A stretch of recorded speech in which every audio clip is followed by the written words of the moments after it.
Have you ever sat at your desk, coffee going cold, scrolling through emails or open tabs, knowing there's one task you should start, but somehow finding 10 smaller things to do instead? And today we're looking at why this happens. From the outside, procrastination looks obvious. A report that's been open all afternoon, but untouched. A deadline getting closer while the person responsible seems oddly calm. In offices across the US, it's easy to label that behavior quickly. Lazy, unmotivated, bad with time. In a culture that praises hustle and visible productivity, putting things off feels like a personal failure on display. People tend to think that procrastination means someone doesn't care enough.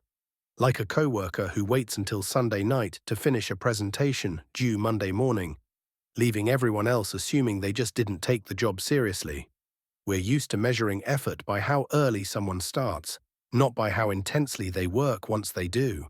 The common misunderstanding is that procrastination is about avoiding work, that if someone really wanted to succeed, they'd just start sooner.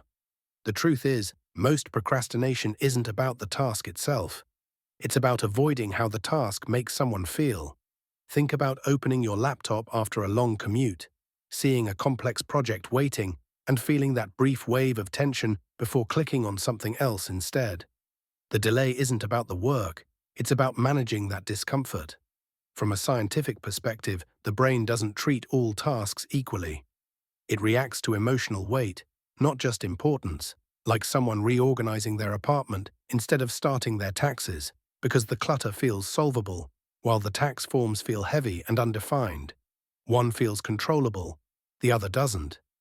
Science suggests that people procrastinate when their nervous system is trying to protect them from stress, like a college student who keeps cleaning their dorm room during finals week because it creates a sense of order when everything else feels overwhelming.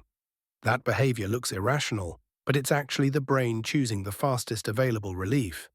In everyday American life, this shows up constantly. A remote worker delays sending an email that requires setting boundaries, even though they answer dozens of easier messages right away. A parent keeps pushing off a call to the insurance company, knowing it will involve long hold times and confusing language. A freelancer refreshes their inbox instead of starting a proposal, not because they don't want the job, but because starting feels like stepping into uncertainty. The truth is, many people who procrastinate care deeply about doing things well. They imagine outcomes, they anticipate consequences. That awareness can slow them down. Starting too early can feel risky because it means sitting longer with pressure. Waiting can feel like control, even if it creates stress later. There's also a social layer to this. In many American workplaces, productivity is tied to visible effort. Being busy looks safer than being focused. So people fill their time with meetings, small tasks, and quick wins, postponing the one thing that requires sustained attention. From the outside, it looks like delay. Internally, it feels like staying afloat in a fast-moving environment. This pattern has real strengths. People who procrastinate often think deeply. They notice details others miss. When they finally start, they can work with surprising intensity. Many last-minute successes come from people who've spent more time mentally preparing than it appears. But the limits are real. Deadlines don't move. Stress builds quietly. Relationships can strain when others are affected by the delay. A teammate waiting on input. A partner tired of hearing, "I'll do it tomorrow." Over time, the cost of postponing can outweigh the comfort it provides. What often goes unnoticed is that procrastination isn't a lack of discipline. It's a signal. It points to tasks that feel emotionally loaded, unclear, or tied to self-worth.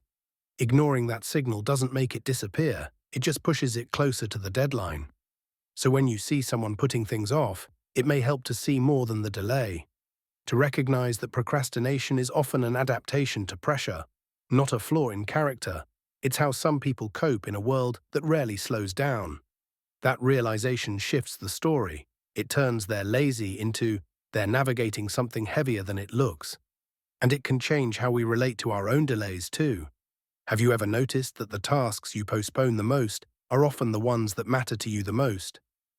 If this way of moving through work and life feels familiar, you're welcome to subscribe for more conversations like this. There are a few more patterns like this, and I'm always curious which parts people recognize in themselves.